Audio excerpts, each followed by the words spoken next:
Hello everybody, welcome to today's Similarweb webinar, Uncovering Data-Driven Strategies for E-Commerce Marketing in the US. Just to introduce myself, my name is Natasha Mosher. I'm a Thought Leadership Marketing Manager here at Similarweb. Today we're also joined by Ari Rosenstein. He's our Senior Marketing Director and Industry Expert for e-commerce. Hi, Ari. Hi everybody, how are you? Welcome to the webinar. We're excited that everybody can join, and we have some really good content for you tonight. So just to give you guys some background on what we do here at Similarweb, we turn data into insights that power business decisions. So our data comes from 190 countries and spans across mobile web, desktop, and mobile apps. What does this mean for you in e-commerce? It means that you can find competitive intelligence, including traffic metrics, search strategy, and audience behavior across devices. So how do we get all this data and bring it to you? We gain our insights from four main sources. The first is our Similarweb panel, which is the largest in the industry, and it's the foundation for our insights. We also have our crawlers, which scan billions of sites every day to create a dynamic map of the web. In certain countries, we also supplement our data by partnering with ISPs.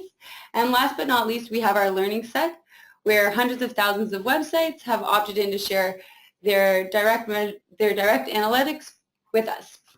All these power the machine learning algorithms that drive the insights that you're going to see on the platform in the presentation today. We're going to show you how to discover who your competitors are, how to spot trends and seasonality in the industry.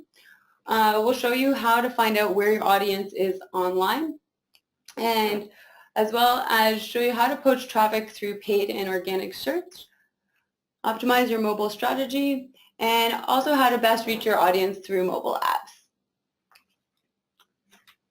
So Ari, do you want to take it from here? Sure. Thank you, Natasha. So let's start from the very top level. So you want to use competitive intelligence, market intelligence. The first thing you want to do is be able to understand your market share. So you need to get the bird's eye view of the market. So for this webinar today, we've chosen primarily e-commerce examples.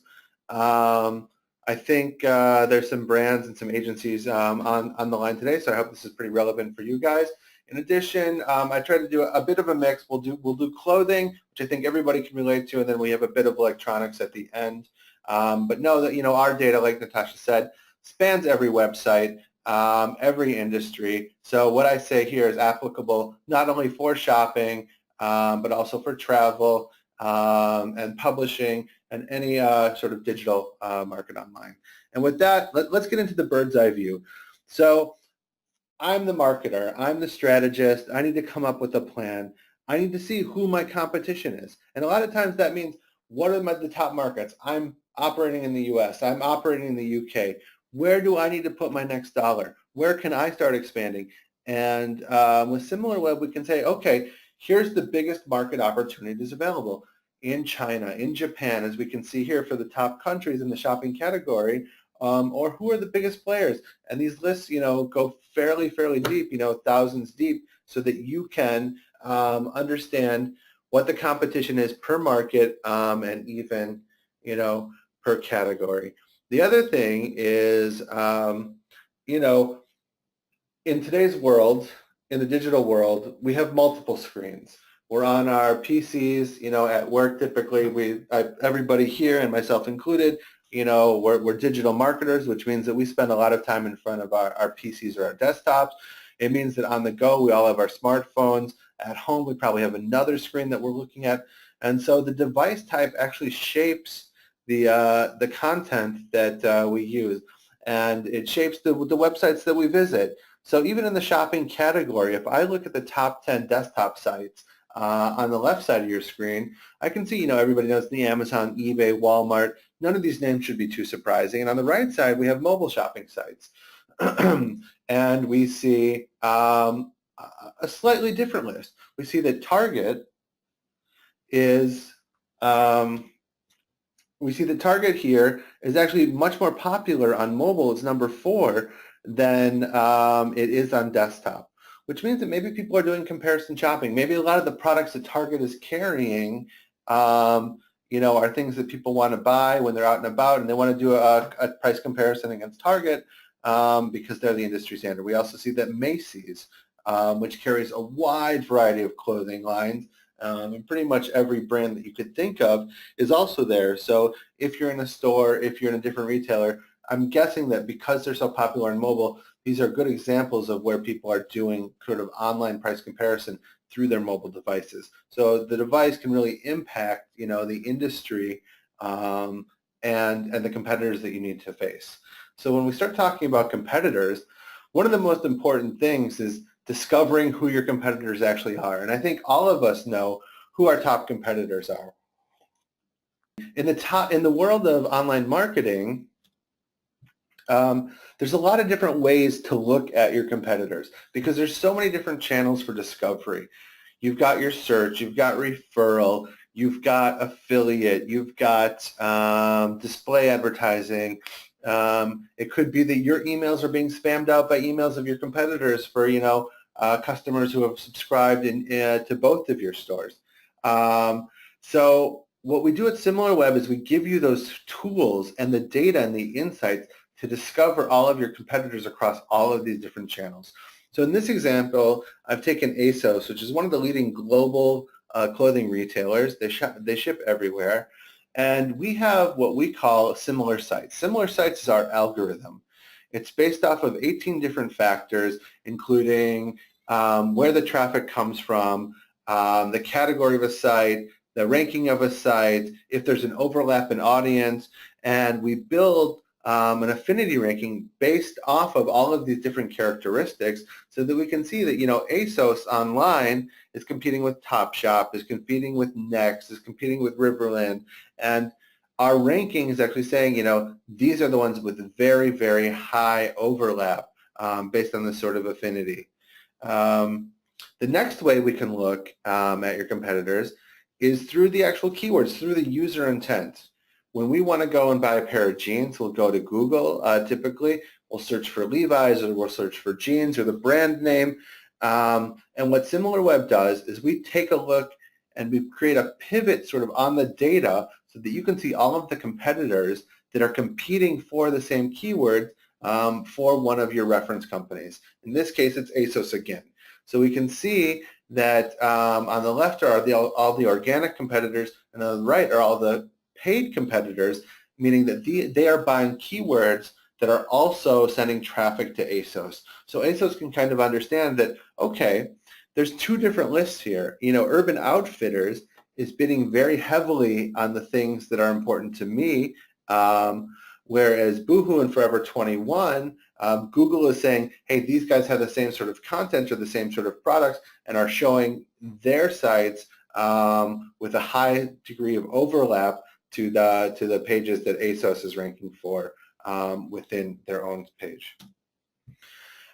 And the last thing is, and I think this is one of the most interesting things and one of the real powers of market intelligence, is you can look at consumer behavior. And we do this without actually knowing any personal identifying information. What do?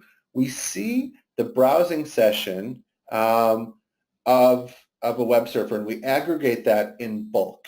And so what we've done with consumer behavior, and this is called audience interest within our platform, is you're able to look and see, okay, here's all the top sites that have an affinity to ASOS based solely on the ones that happen within the same browsing session that somebody visited ASOS on.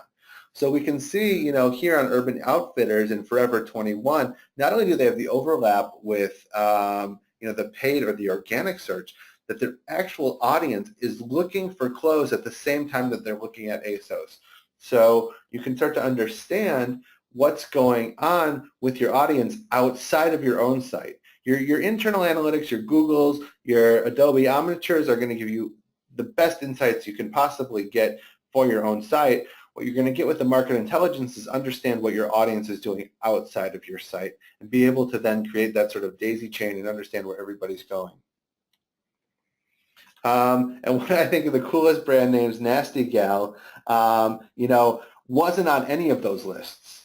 And one of the coolest things about Nasty Gal, besides their very alternative cool brand name, is we see them have a high affinity to ASOS. So in the ever-changing and actually rapidly changing clothing market where fashion and trends, can change with what's cool, we see that Nasty Gal is actually up there with a very high affinity to ASOS. So ASOS, would be wise to keep an eye on them and say, okay, what are our customers looking at? They know the H&Ms, they know the Forever 21s, but here's this new competitor coming on, and they've identified, if they were using our data, they'd be able to identify who their up-and-coming competitors are by understanding where their audience is going. And lastly, this very, very cool feature that we just released recently, and I think is a real game changer for the whole market intelligence industry, is the ability to create your own unique ecosystem. So here, our researcher who made this, Natasha, she pulled together all of the top clothing sites, based off of a CMO or a head of marketing strategies perspective. So here's all the important sites that we want to track, and you can build that into a custom category.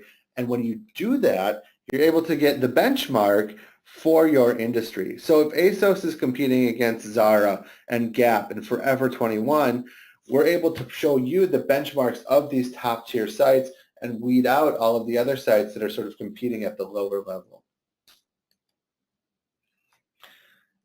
So now you've identified your competitors.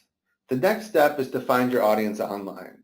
And I think when going online, digital and performance marketers, care much less about who the audiences are, but where you can find them and how you can reach them through the digital channels. And what that means is you have several different channels to optimize to online. Unlike TV or print where you're buying sort of an audience, based off of implied metrics, and on digital, you know what you're doing. On organic or paid search, you're looking at intent by keyword. And because you can understand at a category-wide level how traffic is flowing, you're going to be able to see where the biggest opportunities are for your industry. If we assume that traffic represents potential audience size because that's how you market to these people, then you're able to look, per industry, and here we have the clothing traffic sources, and we have wedding industry where we've filtered down to just a specific niche of clothing, and we can see very big differences. So in the wedding industry, for example, half of all that traffic comes from organic search.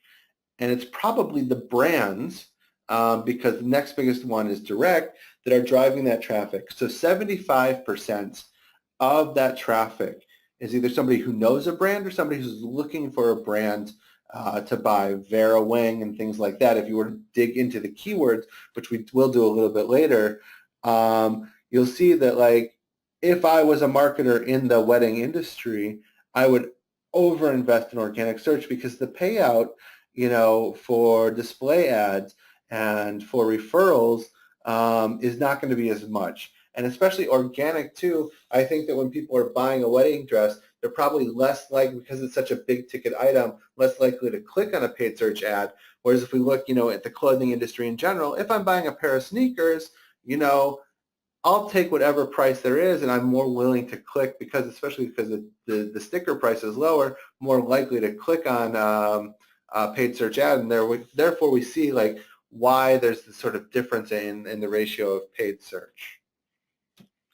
So if we take all of our channels and we spread them out on the table, we can see, all of the different opportunities per channel, and we can understand if there's a single player that's up there that's dominating traffic, or if there is, one player that's really pushing the needle. In this case, we looked at data from the summer, and we can see that LL Bean for paid search is driving almost 16% of the total market traffic for paid search. They are spending a ton of money on paid search and driving a huge amount of traffic. And then on social, we see that J. Crew is really pushing into that stream. And we can understand, okay, there's some very big players with very deep pockets. What's the best opportunity for me to start to compete? And Urban Outfitters is playing the field there, and we see that they're a top top 6 here for actually top 5 for every single channel. So they're really pushing their brand, not only organically but also through the paid channels like paid search and display. They're making sure that their brand is everywhere, especially over the summer when we took this data. So we can benchmark all of this data against the competition to start to understand what is the right strategy for my company. So we see here 2 companies, one ShopStyle and one List.com, and we understand that, okay, this is the relative ratio of traffic. And so what is ShopStyle doing? ShopStyle has built a very strong brand. They rely, almost 25% of their traffic comes direct, which means people know ShopStyle.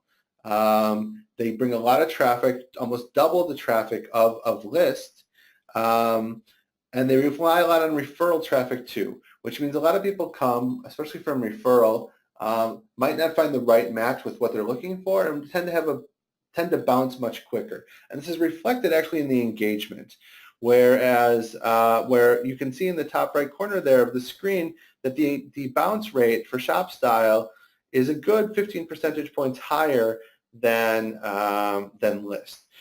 What do we see at List? List strategy is to build a very SEO-friendly website so that when you search for something in Google, you're showing that intent. Google is rewarding them by showing them very high, showing their links very highly ranked, and therefore the engagement is much higher because they rely a lot more on producing the kind of engaging content, and Google, part of the SEO algorithm, accounts for engagement. So it's rewarding List for having that engaging content by sending them more traffic, and List is then rewarded by getting their consumers to spend more time on their sites. The next step is to understand the trends, because the trends are what impact you on the micro or macro level. On the micro and macro level. If, for example, you see a drop in traffic, maybe from search or maybe from a specific channel, you need to understand, is it something that your team has done as part of an optimization process that's been good or bad, or is it part of a wider trend? Perhaps you grew traffic 10%, last week, but you totally missed out on what was going on. And the example of this here is for Gap. And we can see this is from May 2nd to the end of July, the start of the summer period in the U.S. We see there's one huge spike. And for those of you who are outside of the U.S., if you don't know, it's because this is Memorial Day. It's a 3-day weekend, a long weekend in the U.S., extra time for shopping, extra time to get people into the store, extra time that people are at home on their tablets, surfing, looking for deals, getting ready for the summer. It's typically the official kind of like first weekend of summer. And Gap had their big Memorial Day sale and drove a huge amount of traffic. So if other retailers are on this day, on Memorial Day, seeing maybe a 10% jump in traffic, we see here that, on an average day, Gap gets about 400,000 visits. They went up to 600, even closer to 700,000 or 800,000. They almost doubled their traffic that weekend, which means that, if you're not doubling your traffic over Memorial Day weekend, you're not playing the seasonality trends right, and you're leaving money on the table. Within the industry, we can take it from the macro, let's say, where the traffic comes from, down to the micro. We can see how consumers and how intent is changing. In Similarweb, everything is sortable by change. So we can start to see, over the summer, what are the top things that are trending over the summer. And if we look at the organic search terms, it's the LL Bean summer sale. It's a very popular summer sale. Searches over that period are up 3,000%. People are really looking forward to it. And then we see, the other things that are really hot during this period, including hair accessories for some reason, but also sandals, harem pants. I'm not quite sure what that is because I'm not a harem pants buyer, but I'll ask my wife later. And if we look on image search, it's even, I think, one of the best ways to understand what people are really looking for. They want to see the trends. And it's amazing what we see in image search. We see that like American Eagle and H&M, these popular brands, people are looking at image search to see what's fashionable. They're using Google image search as kind of a trend setter online. And one of the coolest things that I think, because of the huge Pokemon Go thing this summer, we see that Pikachu, people are wondering, what is Pikachu? I'm sure everybody doesn't know what Pokemon Go is or couldn't find a Pikachu of the millions of people or hundreds of millions now who have installed Pokemon Go on their phones. I didn't catch a Pikachu. What does Pikachu look like? There they are looking, and he's trending within Google image search. And you can see, how popular things are. T-shirt dresses in the shopping industry, joggers, all of these different things are trending, and people are looking for pictures and examples. So the next thing is you've identified your competitors. You've identified how to pick your audiences. You know what you're doing. You're starting to look at the tactics. You know what people are looking for. Now you know your competitors. You can start to do things at a tactical level to really make the data work for you. And one of the best things you can do is poach traffic from your competitors, because you know this is proven traffic. You know it's working well for them. So one of the top ways, to enrich your PPC campaign is with misspellings. They're very cheap keywords. They're easy to bid on, and you just have to know which ones are the most popular. So we're going to run a poll right now. And we've just opened the poll if everybody can look in their panel. How do you spell, the brand name Abercrombie? Okay, so 71% of our audience thinks that Abercrombie, the popular trendy clothing store, is Abercrombie, the top option. And now that I read it out, I actually see a few people changing their votes and switching to the top one. And why do we ask this question? Because we see that actually Abercrombie is a very, very misspelled brand name. And that we can see Abercrombie Fitch, Abercrombie, we can see all of these different misspellings are great ways for their competitors to bid cheaply on that brand name and get in on the misspellings. This is one of the more, I think, entertaining examples, but there's loads and loads of these for different products. I've seen Levi's spelled like hundreds of ways all over the world for, LEVI jeans. And this is a huge opportunity for PPC managers and for SEO managers. And we talked about like the competition in the market. Depending on how top or bottom heavy is, we can see, who are searching on these top big sort of brand keywords, such as like clothing. So when people search for clothing, who's showing up there? And we see Forever 21 has done an amazing job building out an organic site on building out organic traffic for the keyword clothing. And we can see who's paying money. Because we took this data from the summer, we see that LL Bean is actually buying a lot of traffic because they want to sell their summer clothing and their camping gear, and they're pushing their summer sale pretty hard over this period. The next thing you can do is you can start to say, okay, so we see that LL Bean is the top advertiser. What are they pushing besides their brand name? And we see on the left the keywords: backpacks, hammocks, dog beds, school backpacks. They're one of the biggest sellers of backpacks. And I think that the buying of backpacks probably starts in early summer for the campers and continues into the school season, like late August when it's back to school. But we can also see on the right is the actual, with this market intelligence, is the actual ads that match up with the keyword groups, with the ad groups. So if we see the keywords on the right, for the top example, we have dog beds, and we see all the different variations of dog bed that are sending traffic to this ad. And not only in the ad, we can see what is LL Bean shipping. What is LL Bean, advertising and offering? And we see free shipping, no minimum order. So that's a very, very good insight, because if you're charging shipping after $25 and that's in your ad, you're probably losing clicks. If you are, not advertising dog beds on washable dog beds, if you're missing out keywords within that group, you're missing out on all of these opportunities. And the other thing you can do is you can start to understand what is your share of voice. What is your market share on a keyword by keyword basis? So now I'm taking a step kind of out of the clothing industry and into like the more mega retailer, like Walmart versus Target, which I think everybody should be familiar with in the e-commerce industry. And we can see, for paid traffic share, Walmart is just in blue there, dominating, some of the big keywords there, such as iPhone and Fitbit, whereas Target is kind of going after the college crowd with the mini fridge. They buy the mini fridge before they go back to school, and they know it's worthwhile to increase bids because they're losing clicks, they're losing traffic to the competition. The other thing you can do is you can start to understand your organic strategy. And one of the most amazing things about Similarweb is when you have your Google Analytics, because of the HTTPS, the secure protocol, what you lose is the ability to see the top keywords organically sending traffic to your site.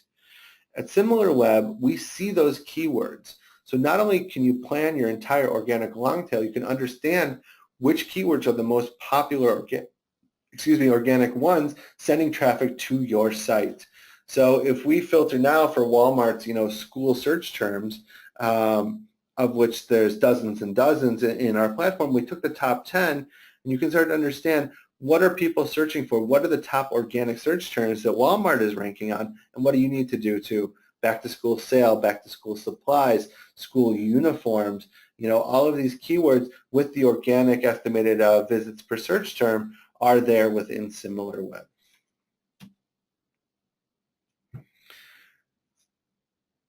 And then to take it to the next level, you want to define your strategy. So you've seen the organic, you've seen the long tail.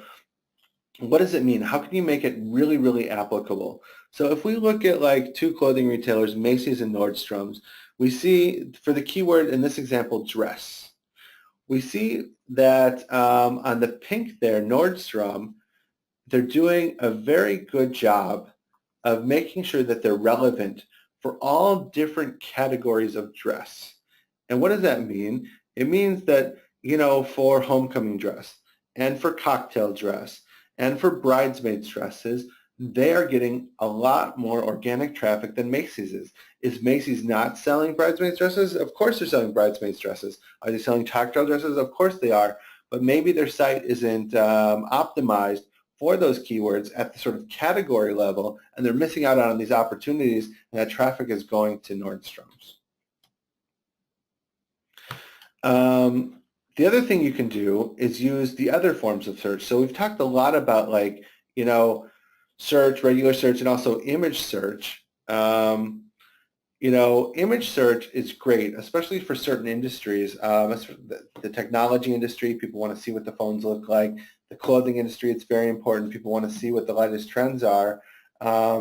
We can see that if we look at Nordstrom's versus List, two examples that we talked about previously, on regular search, List is having a very hard time competing with the brand name that Nordstrom's has and the kind of the domain authority that they have.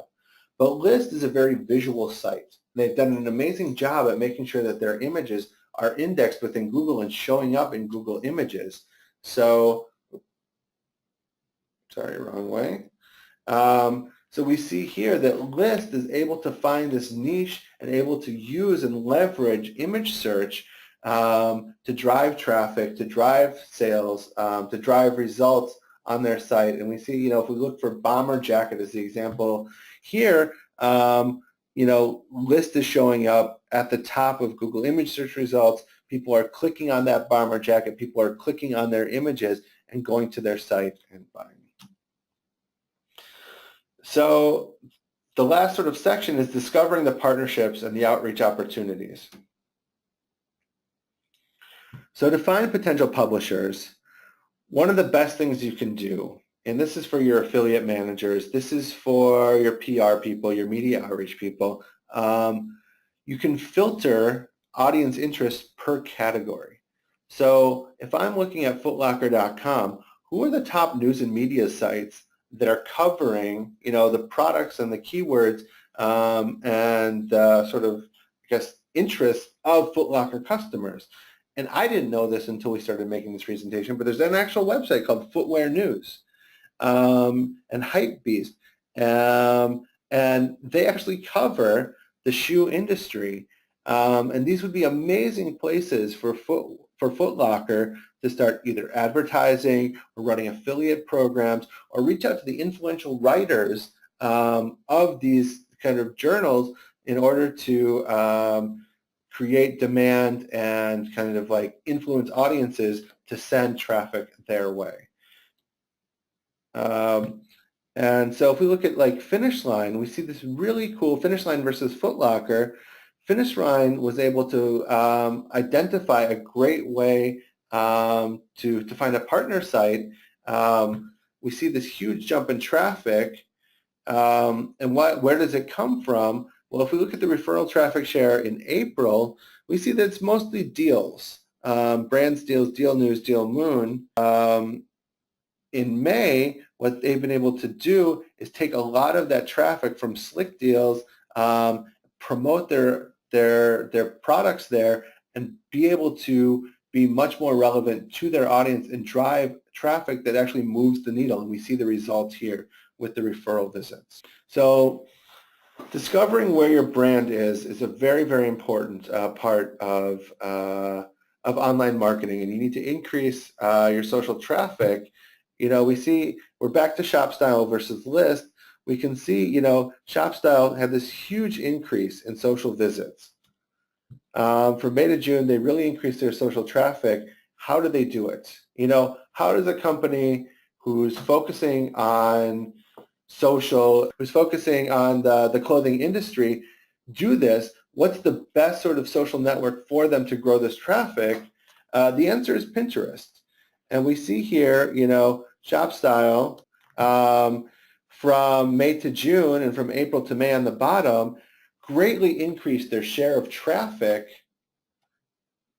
from Pinterest, from being a third of their traffic to being half of their traffic.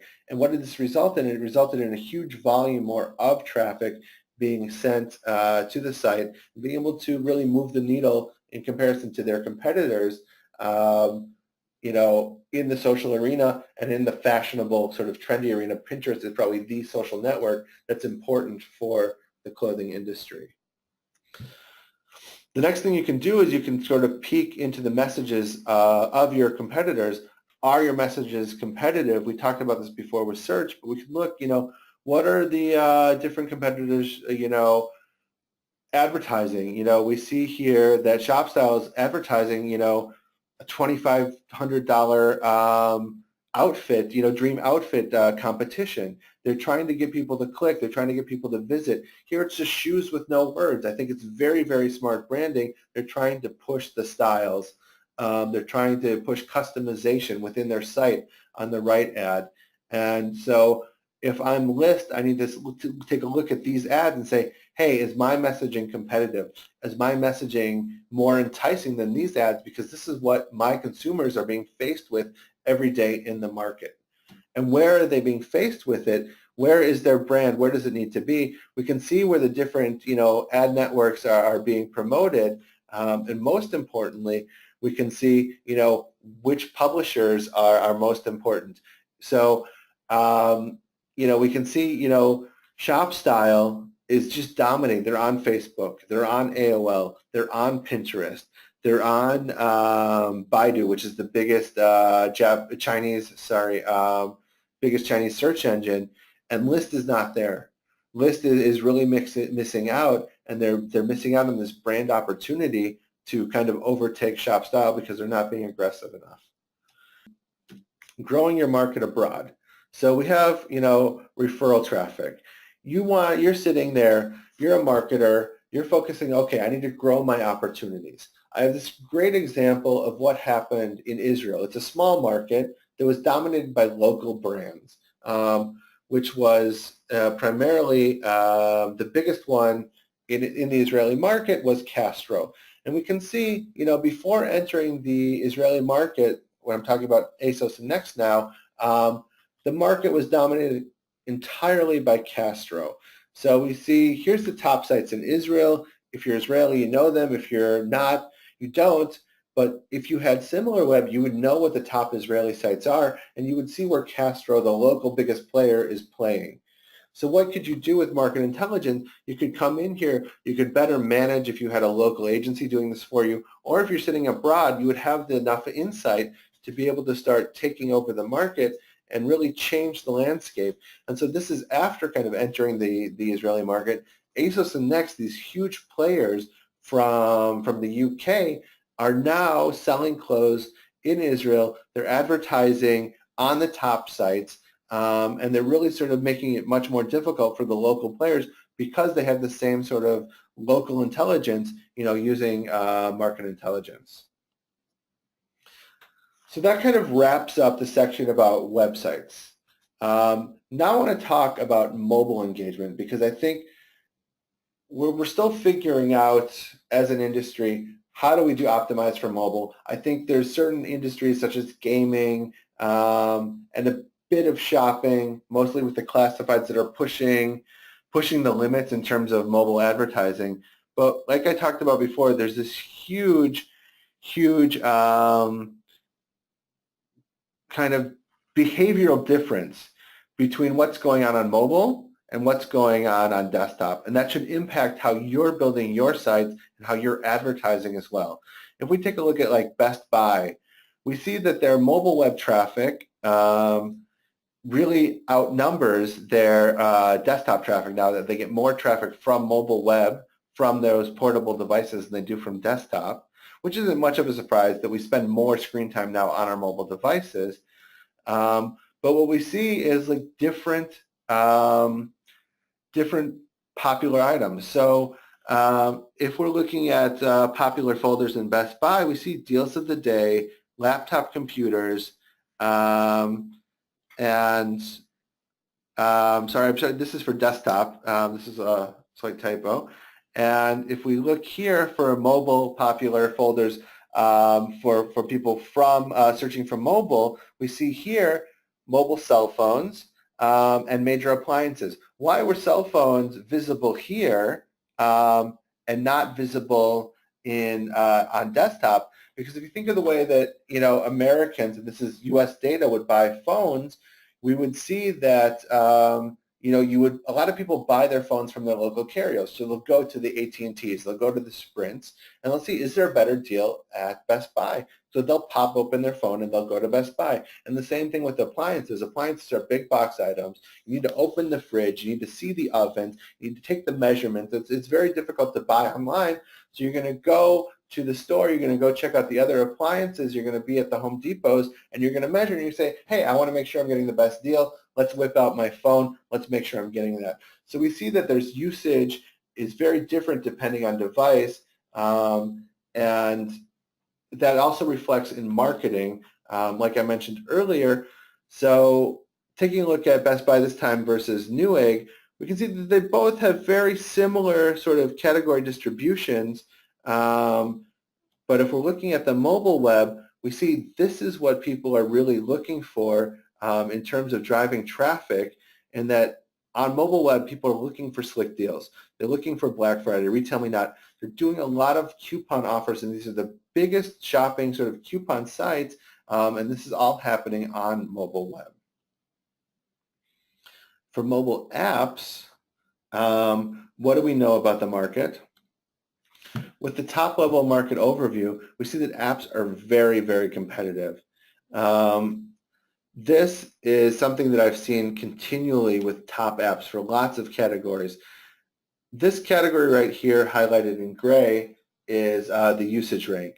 The usage rank means this is the number of people who have the app installed and have used it, so it's the number of sessions per those users. And we rank that sort of usage being like the total screen time that an app has within a market, this market being the US again.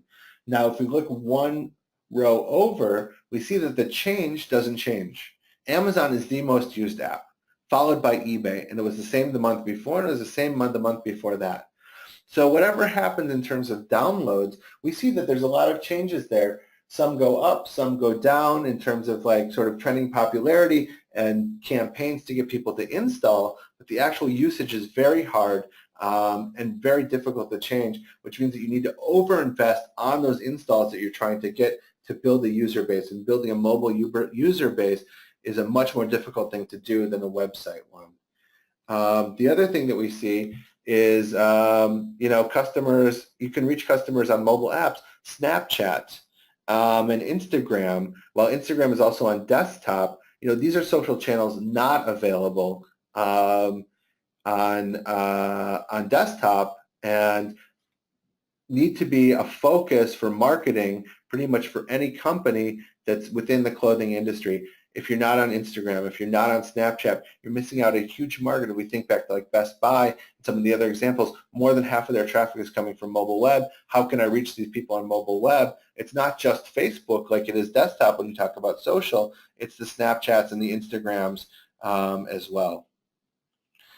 The other thing you can do is you can pick the perfect time. We know when the screen time is happening. We can see, here for the ASOS app, the people actually, around 10 o'clock at night is the peak time that people are opening up the app. And we can even understand, when's the peak day to run sort of promotions. Why are people using the app on Wednesday?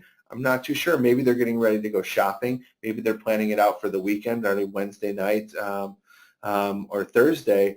But these sort of insights are going to help you optimize and maximize what I think is a very challenging thing to do, is capturing a mobile app audience. And the other way to sort of capture a mobile app audience is to get your app relevant and visible within the store through App Store optimization.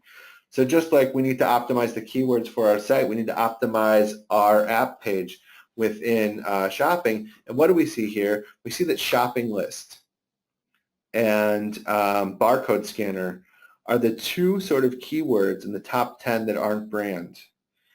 So what does that mean? That means that if I'm building an app, if I'm Amazon, and I trust that my prices are the best, it's probably very good for me to include some sort of barcode scanner or shopping list feature, and to make sure that that's visible within my App Store page to say, hey, use my app and also build your shopping list within my app.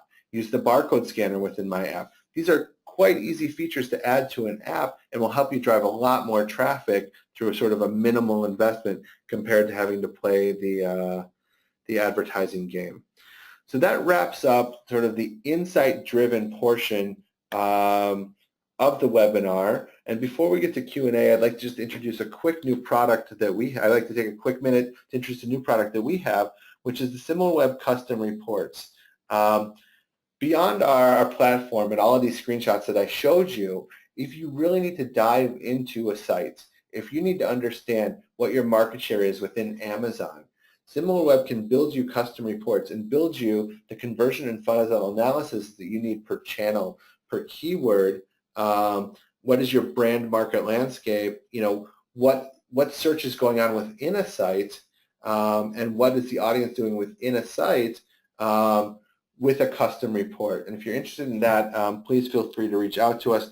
This is something very new that we're doing, but these custom reports will give you the insights that you need, for almost any site, and these huge marketplaces, which are really black holes for data, and help you understand, Amazon is 25% of US, digital shopping traffic. What's going on inside Amazon? We can build those reports to help you understand your products and how to optimize within them.